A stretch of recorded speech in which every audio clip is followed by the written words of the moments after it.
Fans of the Eagle rejoiced at the news that the UFC lightweight champion would be making his return to the octagon in October to take on the divisional top contender Justin Gaethje. As we all know, tragedy struck Khabib earlier this year in the form of the death of his father Aldomanov, a man who played a massive role in both the growth of his son as a fighter and in the emergence of Dagestan as an undeniable hotbed for emerging talent. With his father having been such an instrumental figure in his success, naturally, questions surrounding his fighting future were understandably rampant in recent weeks. Khabib has never seemed too interested in fighting too far into his 30s, and in recent times he has gravitated towards the idea of finishing his career on a perfect 30-0. With him now at 28-0 and with Gaethje ahead of him in October, it is indeed interesting to wonder at how true to his word he will be before inevitably hanging up his gloves for good. Love him or hate him, Nurmagomedov has proven himself to be a great fighter many times over, but now, with his foundation firmly established, the question now surrounds the issue of just how great he can be. So with that in mind, we're going to take a look at the Eagle, his standing today, his likely future, and above all other things, what he can do to truly make the most of whatever time he has left in the sport.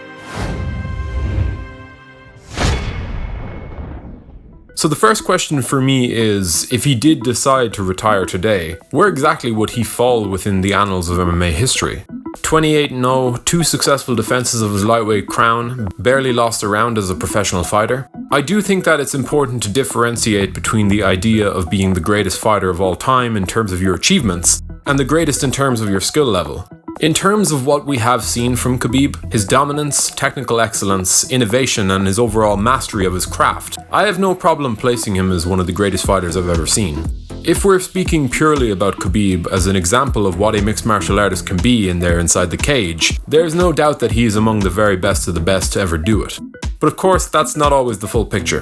In terms of longevity, depth of resume, and standing the test of time in an ever-changing sport, Khabib still has work to do. And let me just be very clear here, because that might sound harsh, but if we're speaking about GOAT status, the criteria that conversation requires is going to be harsh, and it's going to be demanding as hell. Because when you begin comparing a modern fighter to the GSPs, Joneses, Silvas, and Fedors of our sport, it would be insulting to not resort to the highest of standards while doing so.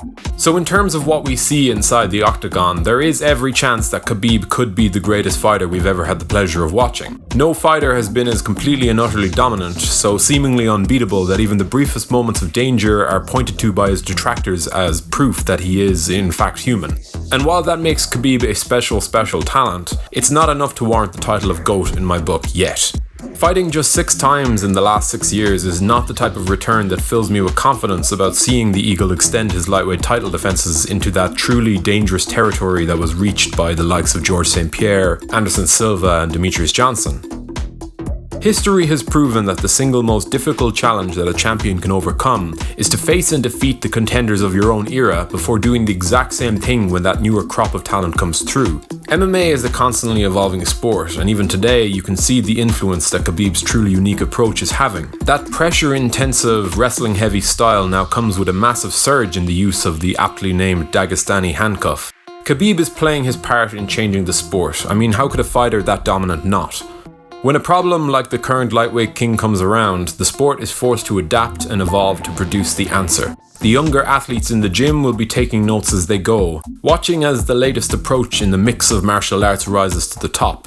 Fighters like George St-Pierre and John Jones had already spent years at the peak of their respective divisions by the time that the next generation came about. Hours upon hours of footage on them now widely available, the target never more present on their backs.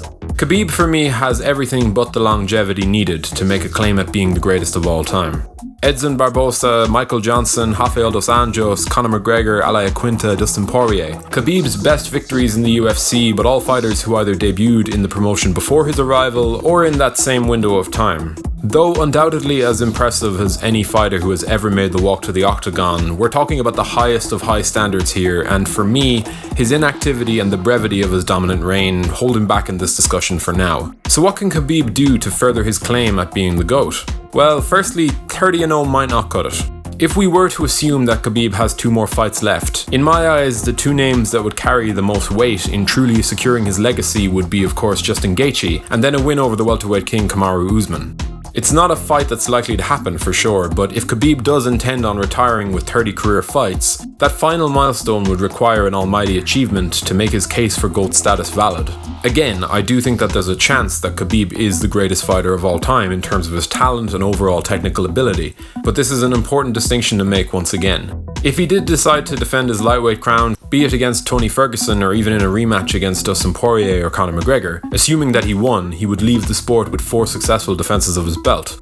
The question then surrounds how his resume, and in particular his very best victories, stack up against his competition for that coveted GOAT title. Again, one look at the level of activity and the sheer caliber of opponents in the records of a John Jones or a GSP definitely throws a spanner in the works. Overall, Khabib in my eyes has been just as, and in some ways even more impressive than either man in terms of the level of his dominance. That is to say that his consistent level of excellence has made it clear that he is miles ahead of his peers at 155 pounds, in one of the greatest divisional eras the sport has ever known. The way he shuts down fighters completely and breaks their will, all the while with a level of aggression and viciousness that truly does single him out. But is that enough to be considered the GOAT? Maybe it is, maybe it's not. I'm honestly a bit divided on this. Time ends up catching up with everyone, and perhaps Khabib, in understanding this, is attempting to carve out a watertight legacy with that very thing in mind. I don't personally believe that a fight with a completely inactive 39-year-old lightweight debutant in George St-Pierre is the best move for his legacy, although the fan in me would of course love to see it. If he dominates Gaethje, and let's just say that he absolutely runs through either McGregor, Ferguson or Poirier once more, who can really fault him for anything more than perhaps a slight lack of ambition? And sure, that might sound harsh, but in reality that's kind of what it boils down to. 30 is a pretty number, and lightweight is without a doubt the single greatest division in the UFC. But if you do truly aspire to rise above the best, the guys who spent a decade on top taking down all contenders, why stop there? I can't say that I'm exactly sure where I stand on the subject of Khabib's claim to GOAT status and the possibility of it improving in the future, but if one thing's for certain, it's that I look forward to seeing him make the walk in October, perhaps more than any returning fighter this year. If you enjoyed today's video, be sure to leave a like and remember to hit subscribe to stay up to date with all of our latest uploads. And as always, thank you for watching.